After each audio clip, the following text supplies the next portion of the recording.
ಇವತ್ತು ನಾವು ಪಶ್ಚಿಮೋತ್ಥಾನಾಸನ ಹೇಗ್ ಮಾಡೋದು ಅಂತ ತಿಳ್ಕೊಳ್ಳೋಣ. ಅದು ಮಾಡೋ ವಿಧಾನ ತೋರಿಸ್ತೀನಿ, ಸುಲಭವಾಗಿ ಹೇಗ್ ಮಾಡೋದು ಅನ್ನೋದನ್ನು ತೋರಿಸ್ಕೊಡ್ತೀನಿ. ಅದಾದ ನಂತರ ಅದರದ್ದು ಉಪಯೋಗಗಳನ್ನ ನೋಡೋಣ. ಪಶ್ಚಿಮೋತ್ಥಾನಾಸನ ಮಾಡೋಕ್ಕಿಂತ ಮುಂಚೆ ನಾವು ವಜ್ರಾಸನದಿಂದ ನಿಧಾನವಾಗಿ ದಂಡಾಸನಕ್ಕೆ ಬರಬೇಕು.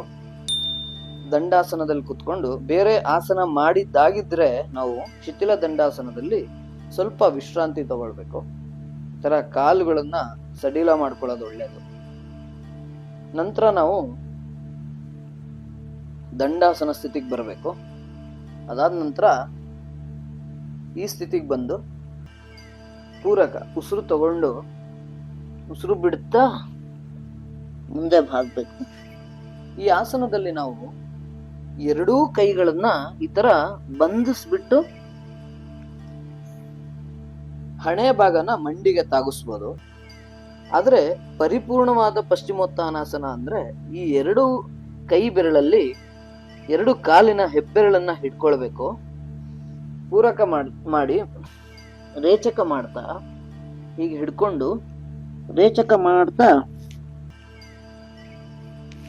ಮೊಣಕೈನ ನೆಲಕ್ಕೆ ತಾಗಿಸ್ಬೇಕು. ಎರಡೂ ಕಡೆ ಮಂಡಿನ ಬಾಗಿಸ್ಬಾರ್ದು ಅಥವಾ ಎತ್ತಬಾರ್ದು. ಈ ತರ ಮಂಡಿ ನೇರ ಇರಬೇಕು.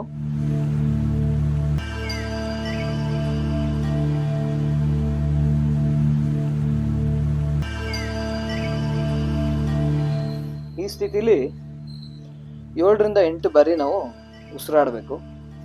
ಶಾಲೋ ಬ್ರೀತಿಂಗ್ ಮಾಡಬಾರ್ದು ಇದರಲ್ಲಿ. ಆಗದೆ ಇರೋರು ಈ ತರ ಲಾಕ್ ಮಾಡಿನೂ ಮಾಡ್ಬೋದು, ನಾನು ಮುಂಚೆ ಹೇಳೋದು.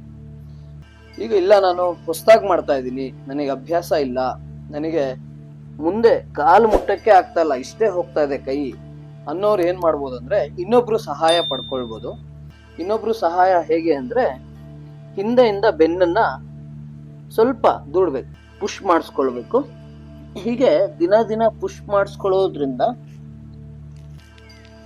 ಈಗ ನಾವು ಹಣೆಯಿಂದ ಮಂಡಿನ ಮುಟ್ತಾ ಹೋಗ್ಬೋದು.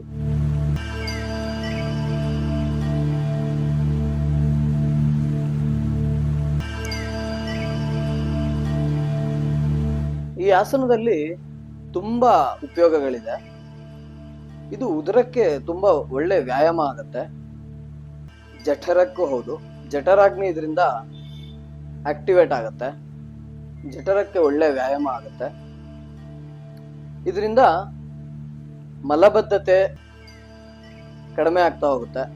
ಇನ್ನೊಂದು ಸಾಮಾನ್ಯವಾಗಿ ಸಮಸ್ಯೆ ಏನಿರೋದು ಅಂದ್ರೆ ಮಲಬದ್ಧತೆ ಶೀರ್ಷಾಸನ, ಸರ್ವಾಂಗಾಸನ, ಹಲಾಸನನು ಕೂಡ ಸಹಾಯ ಮಾಡುತ್ತೆ ಮಲಬದ್ಧತೆ ಹೋಗಕ್ಕೆ. ಇದ್ರಲ್ಲೂ ಹಾಗೆ. ಆದ್ರೆ ಇದ್ರಲ್ಲಿ ಇನ್ನೊಂದು ಉಪಯೋಗ ಇದೆ. ಅದೇನು ಅಂತ ಹೇಳಿದ್ರೆ, ಕೆಲವರಲ್ಲಿ ಏನ್ ಸಮಸ್ಯೆ ಇರುತ್ತಂದ್ರೆ ಮೋಷನ್ ಬರಂಗ ಆಗುತ್ತೆ, ಆದ್ರೆ ಬರ್ತಾ ಇರಲ್ಲ. ಅಂತವ್ರಿಗೆ ಇದರಿಂದ ತುಂಬಾ ಒಳ್ಳೇದು. ಇದು ನಾವು ಮುಂದಕ್ಕೆ ಬಾಗಿ ಮಾಡೋದ್ರಿಂದ ಇಲ್ಲಿಗೆ ಕರಳಿಗೆ ರಕ್ತ ಸಂಚಾರ ಚೆನ್ನಾಗಾಗೋದ್ರಿಂದ ಉಳಿದಿರ್ತಕ್ಕಂಥ ಮಲ ಏನಿದೆ ಅದನ್ನ ಗುದದ್ವಾರಕ್ಕೆ ತಳ್ಳುತ್ತೆ. ಹಾಗೆ ಬೇಡದೇ ಇರೋ ಜಂತುಗಳಿದ್ರೆ ಅದನ್ನು ತಳ್ಳುತ್ತೆ. ಅದು ದೇಹದಿಂದ ಹೊರಗಾಕಕ್ಕೆ ಇದರಿಂದ ಉಪಯೋಗ ಆಗುತ್ತೆ. ಅದೇ ರೀತಿ ಇದರಿಂದ ರಿಪ್ರೊಡಕ್ಟಿವ್ ಸಿಸ್ಟಮ್ ಆಕ್ಟಿವೇಟ್ ಆಗುತ್ತೆ. ನೆನಪಿನ ಶಕ್ತಿ ತುಂಬಾ ಚೆನ್ನಾಗುತ್ತೆ ದಿನ ಅಭ್ಯಾಸ ಮಾಡೋದ್ರಿಂದ. ಅದಾದ್ಮೇಲೆ ಈ ಆಸನದಲ್ಲಿ ಜಾನು ಅಂದ್ರೆ ಮಂಡಿ, ಅದ್ರ ಕೆಳಗಿನ ಭಾಗ ಏನ್ ಮಾಂಸಖಂಡಗಳಿದೆ ಅದು ಬಲಗೊಳ್ತಾ ಹೋಗುತ್ತೆ. ನಾವು ಈ ಆಸನದಲ್ಲಿ ಕಾಲನ್ನ ನೇರ ಇಟ್ಕೊಂಡು ಕೈಯಲ್ಲಿ ಕಾಲ್ ಬೆರಳನ್ನ ಹಿಡ್ಕೊಳ್ಳೋದ್ರಿಂದ ಕಾಲಿನ ಕೈಯ ಸ್ನಾಯುಗಳು ಬಲಗೊಳ್ತಾ ಹೋಗುತ್ತೆ. ಇದಿಷ್ಟು ಈ ಆಸನದಿಂದ ಉಪಯೋಗ ಇದೆ. ಶೀರ್ಷಾಸನ, ಸರ್ವಾಂಗಾಸನ, ಪಶ್ಚಿಮೋತ್ಥಾನಾಸನ ನಾವು ದಿನನಿತ್ಯ ಅಭ್ಯಾಸ ಮಾಡ್ತಾ ಬಂದ್ರೆ ನಮಗೆ ಯಾವುದೇ ರೀತಿ ತೊಂದರೆಗಳು ಬರಲ್ಲ. ಇದನ್ನು ನಾವು ನಿಯಮಿತವಾಗಿ ಕ್ರಮಬದ್ಧವಾಗಿ ಮಾಡಬೇಕು. ಯಾವುದೇ ರೀತಿ ಹೊಸದಾಗಿ ಮಾಡ್ತಿರೋರು, ಇದ್ರ ಬಗ್ಗೆ ಸರಿಯಾದ ತಿಳುವಳಿಕೆ ಇಲ್ದಿರೋರು ದಯವಿಟ್ಟು ನಿಮ್ಮ ಡಾಕ್ಟರ್ನ ಕನ್ಸಲ್ಟ್ ಮಾಡಬೇಕು, ಅಥವಾ ಯಾವುದಾದ್ರೂ ಯೋಗ ಶಿಕ್ಷಕರನ್ನ ಕನ್ಸಲ್ಟ್ ಮಾಡಿ ನೀವು ಅಭ್ಯಾಸ ಮಾಡೋದು ಉತ್ತಮ. ಧನ್ಯವಾದಗಳು.